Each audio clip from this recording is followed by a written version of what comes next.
like to move this now more towards the genocide prevention since we are running short on time.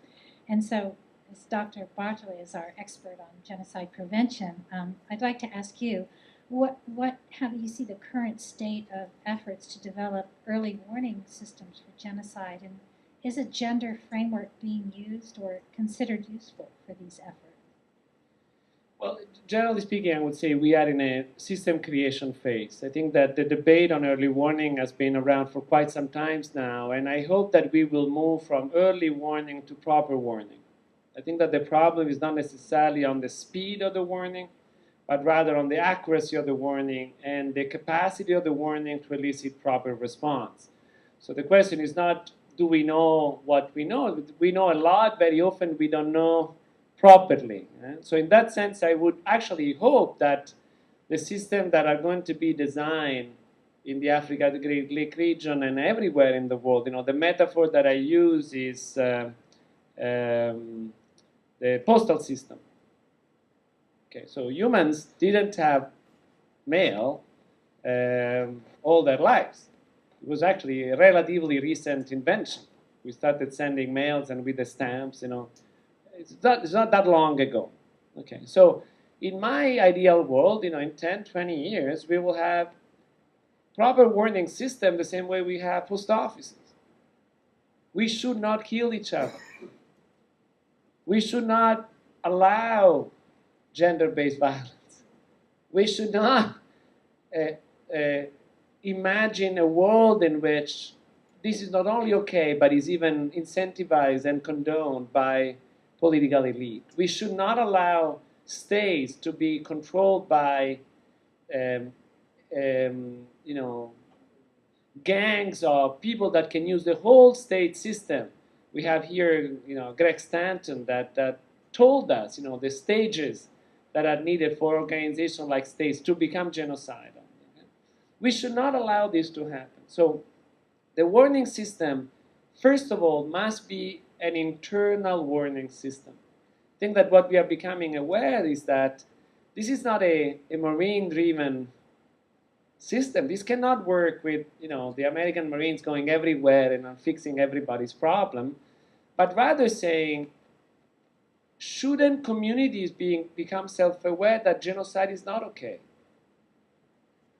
That genocide is actually not in the tools of the political discourse anymore. And I think that this is an enormous shift for us as human family.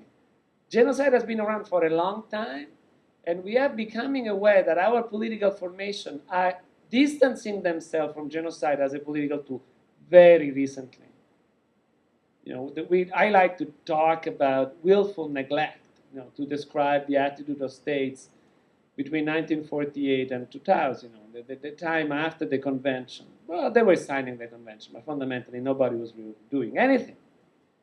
Well, we are moving away now from willful neglect to engagement. We salute the museum, moving in that direction and so on. But fundamentally, what we are saying is to say, okay, we cannot prevent what we do not know. So if we want to prevent genocide, we need to start paying attention. If we want to pay attention, I cannot imagine a system that doesn't pay attention to gender violence. I just can't. The question that I have actually goes in the direction even further of saying, where is the data gathering coming from? Who is verifying the data? And who is using the data? Because data gathering can easily be used by powerful actors both ways. It can actually be used, as we know, from classification. Actually, the other way can actually be used to genocide. So I think that what is important about the conversation on proper warning system is that we fundamentally need to encourage a strong collective global movement to democratize data gathering, to make sure that communities become aware that their own data gathering is actually relevant, not just to protect their own little village, their own little community, but us as a global family. And that if we accept to live in a world where that kind of data gathering around violence, around intentional violence, around political violence is actually shared, chances are that we are going to be better off 10 years from now, 20 years from now, 30 years from now. I'm less concerned about the technological side of it. I'm much more concerned about the human side, and this is why I definitely resonate, with the implicit invitation to new relationality, a new awareness of the relational responsibility that we have to one another, and that communities do have to one another. And then from one another to the national project, and from the national project to the regional project, from the regional project to the international project.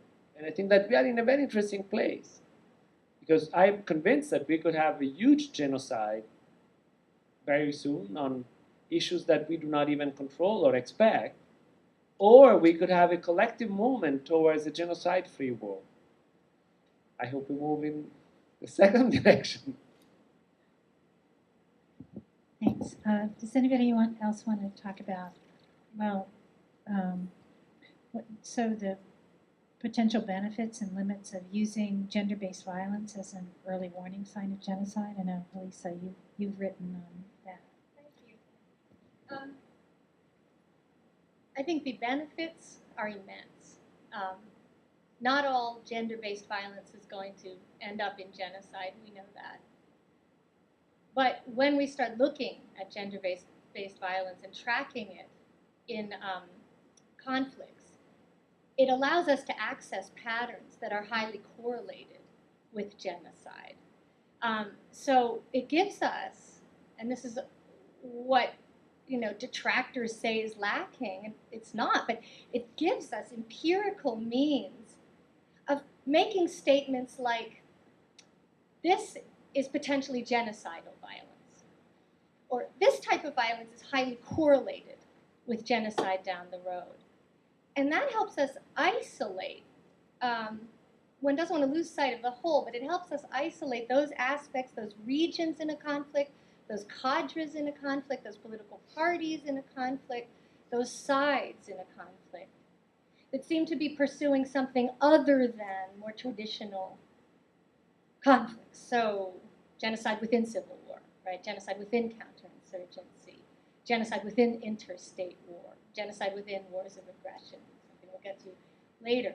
But so I think that gender-based violence opens up an enormous vault of evidence that we can use in many ways. And if we learn to track it better, go beyond rape, for example, of women, categorize that, right, in very detailed ways, different types of rape, father-son rape, right? Maybe that needs to be a category when we're looking at genocide, gender-based violence and the project of preventing genocide.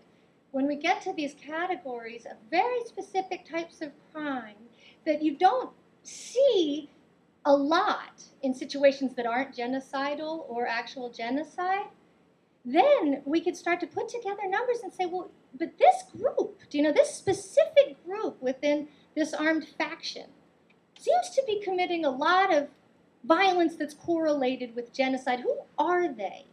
What's their relationship to the command structure?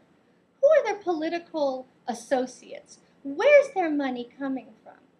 And although I am very committed to the idea of ending war as we know it, right, and conflict in general, that's a much bigger project, it seems to me, than the possibility of just saying it's the end now to specific types of violence that do such immeasurable harm to the victims, that as a human species, drawing on what you're saying, we cannot countenance that anymore.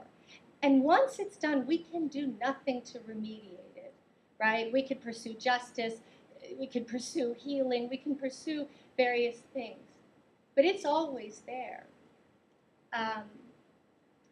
And so in that way, I think gender-based violence is a route to ending what are some of the worst forms of human depravity and cruelty towards one another. And I think we could do it soon, actually, with the right measures, right, and the commitment to it. That's a great universalist framing of it, and I'd just like to add to that maybe something that derives from the project that got me into the study of gender and genocide about 12 or 13 years ago. It seemed to me as I was doing comparative study, and it still seems to me as I've done a hell of a lot more comparative study, that one of the most reliable, maybe the most reliable indicators of an onset of mass violence, possibly including genocide, is the selective rounding up, detention, incarceration, torture, disappearance, killing of so-called fighting age males, males roughly between 15 and 55. If you look through the canonical genocides of the 20th century, the Armenian genocide, the Jewish Holocaust, the Rwandan genocide, the trend is pretty familiar, particularly the further back you go in the prelude process. And I think this is a very good justification for, first of all, expanding our understanding of gender-based violence to include men and masculinities or men and boys as victims. And I think it is possibly, as I say, one of the most reliable, if not the most reliable, canaries in the coal mine, so to say. And I think we need to be extremely attentive when we start to see that pattern of outgroup males being rounded up, imprisoned, tortured, disappeared, etc. It's almost universal in my reading of mass conflict and genocide.